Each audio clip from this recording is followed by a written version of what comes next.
Hi guys, this is Nitya, Assistant Professor, Department of Mathematics from St. Anne's Arts and Science College.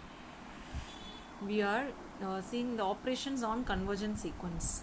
Okay, in that we are seeing some important theorems. Today also we are going to see some important theorems based on the operations on convergence sequence. In the last class we had seen the addition and minus, that is subtraction operation, as well as the linear property theorem also we had seen.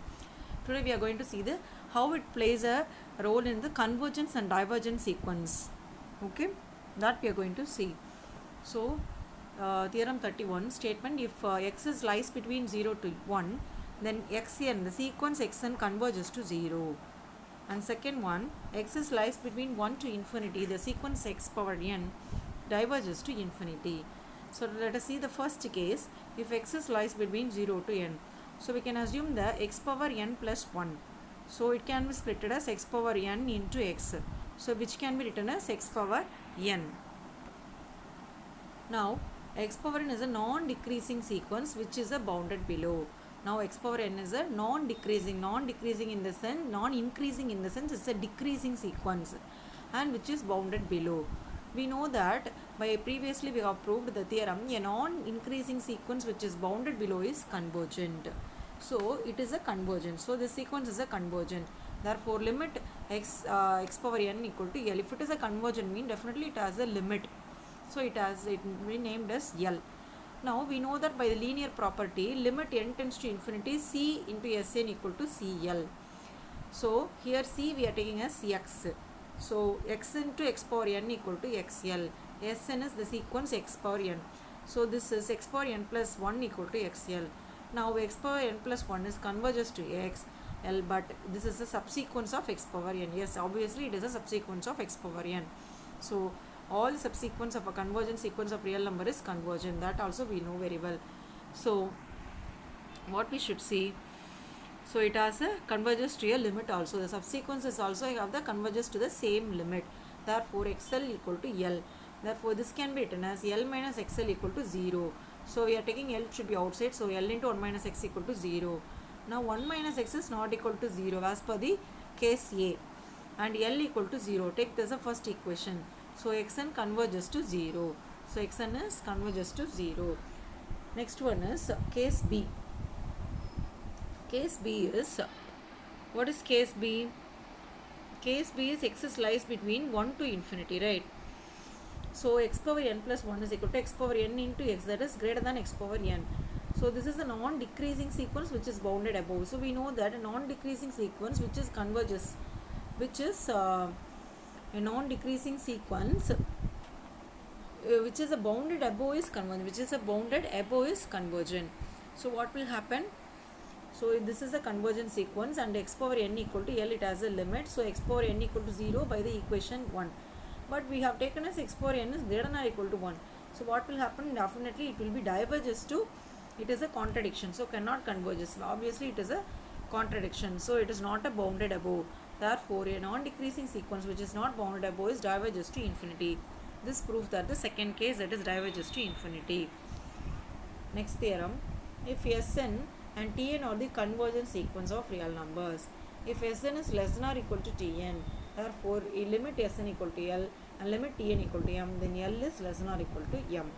So we are taking the two sequences Sn and Tn, and if Sn is less than or equal to Tn, then the limits also L is less than or equal to M.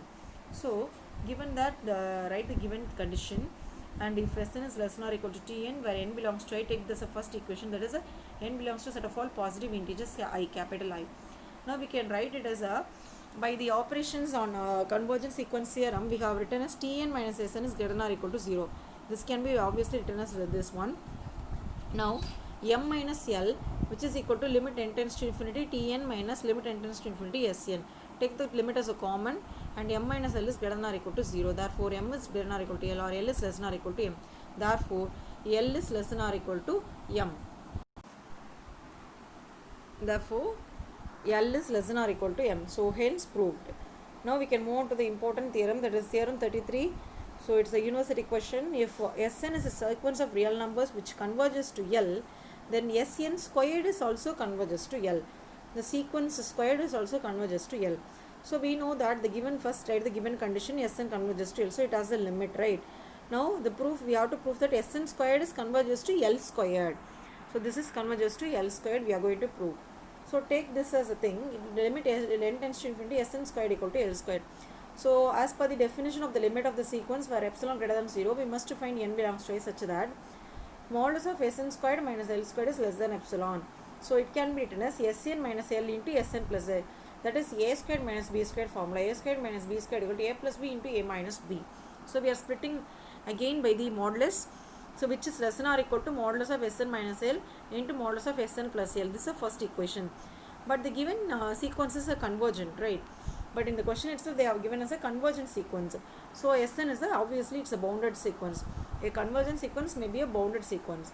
So for m greater than or equal to 0, as per the bounded definition, modulus of Sn is sequence modulus of Sn is less than m. So that modulus of Sn plus L is less than or equal to modulus of Sn plus modulus of L. So Sn we have taken as m. So m plus modulus of L. Take this as second equation. Now sequence Sn is converges to L.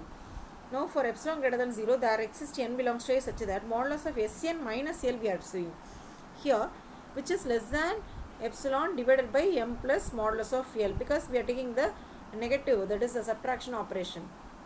Now substitute the second and third in the first equation. So what will happen?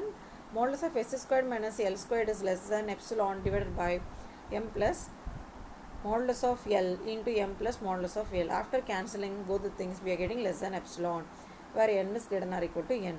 Now limit Sn squared equal to L squared. Therefore Sn squared is converges to L squared. So important theorem, please go through it. Practice well all the theorems. So if you have any doubts, just WhatsApp me. Thank you.